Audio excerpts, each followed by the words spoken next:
Folks ready? All right. Both teams? Yeah. Okay, well then I'll begin. As the second affirmative speaker, I'd like to present you with a fact today.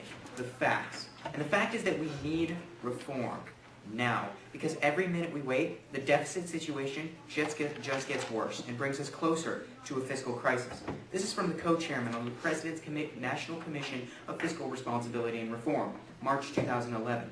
They say that, quote, if not addressed, burgeoning deficits will eventually lead to a fiscal crisis, at which point bond markets will force decisions upon us.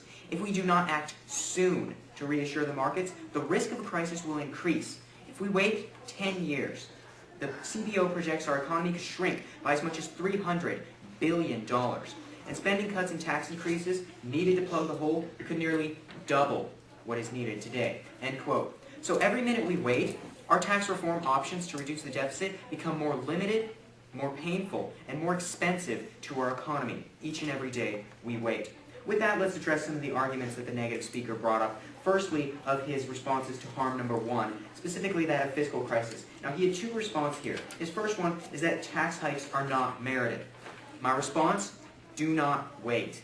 Do not wait. Because every minute we wait, the tax hikes and tax increases needed to plug the hole get larger and larger, and if we wait 10 years, it can nearly double what we need today. So we should not wait to reform this revenue generation policy and reduce the deficit.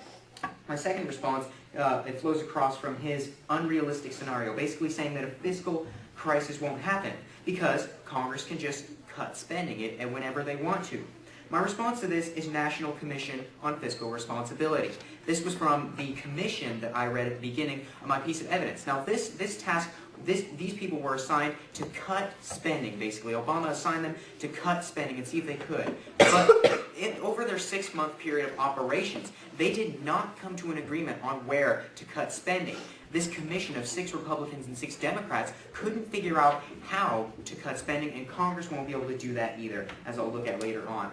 Now, he said under the impact that there was no evidence saying that deficits hurts investment. I'd like to point out that we read a piece of evidence in our first affirmative speech saying that deficits were the most important government contribution to the economy and to the investment and climate. The most important government contribution. So if we can reduce the deficit, we will be helping the economy in the most helpful way that the government can. Now let's move on into his high-frequency trading response. He said that there's no volatility, and basically that these high-frequency traders are just normal people. This is a piece of evidence from the Institute for Development Studies in 2010. They say that, quote, a distinction is usually drawn between fundamentalist traders and noise traders or speculators. The volatility of the markets is therefore driven by what share of the markets of traders are noise traders who increase volatility and what share are fundamentalists who reduce it. Now, fundamentalist investors are basically long-term investments who base their investments off of whether they think a company is going to succeed. Speculators base their investments on bets, and this study says that there is a difference between those. There is a fundamental difference between the two. The affirmative team's evidence and the affirmative team's argument has failed to draw the distinction between those two.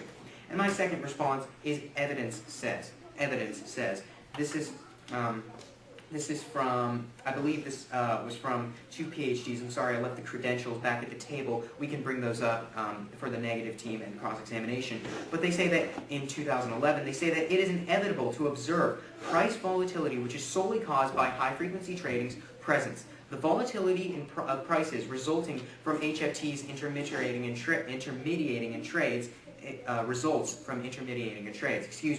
We see that price volatility is much higher when high-frequency traders operate in the markets. So we have evidence on our side that says that high-frequency trading actually does drive volatility to an extent.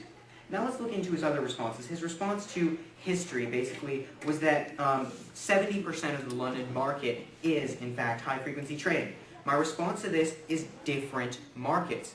Nowhere in the affirmative team's evidence did it say that the London Stock Exchange was made up of 70% high-frequency traders. Now, the UK as a whole doesn't just have one market, if I'm right. The UK is not just the London Stock Exchange. London also has derivative markets and other markets as well. the tax only applies to the London Stock Exchange. The FTT in the UK only applies to the London Stock Exchange. The affirmative team has read no evidence saying that the London Stock Exchange in particular is 70% high-frequency trading. So this is basically different markets that they're saying this is made up of 70% of high-frequency traders. And then he said that these is, they brought up counter-empirics, specifically that of Sweden and China, several other countries. And they said that this financial transactions tax induces migration. My response? Different models. Now these countries enacted a model where the brokers are basically taxed. The people who intermediate on the financial trades are the ones who are filing the taxes. In the United States, as well as on the London Stock Exchange, it's the tax trader who reports the trades and pays the tax. So these empirics do not apply, whereas the United Kingdom empirics, or specifically the London Stock Exchange empirics, do apply to our case. Now, under the advantage number 1 and 2 of fiscal security, he said that number 1, spending will increase, and secondly, the purpose of an FTT is to fund programs. My response to spending will increase is 1, partisan law.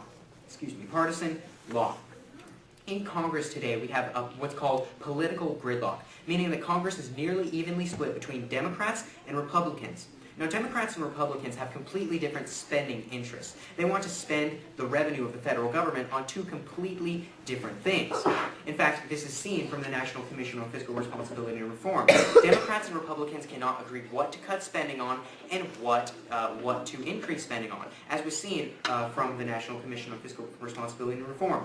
They couldn't come up with a solution to the problem, and so Obama actually disbanded this team, I believe.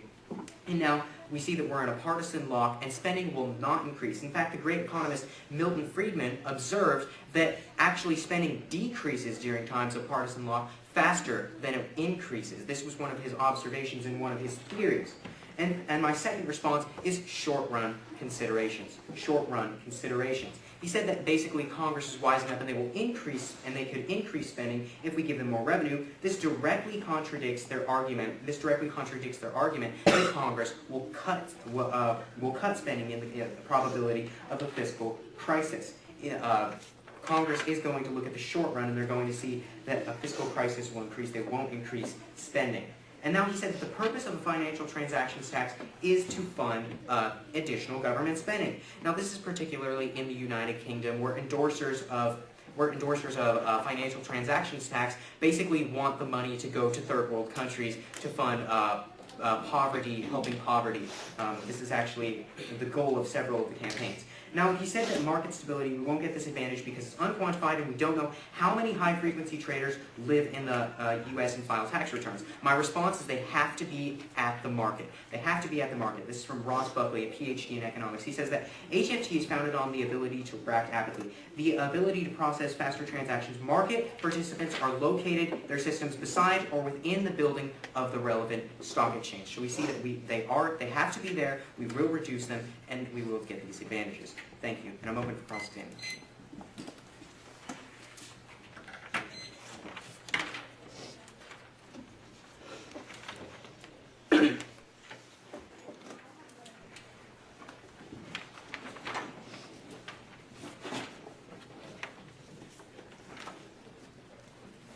All right, hey Justin, how are you doing today?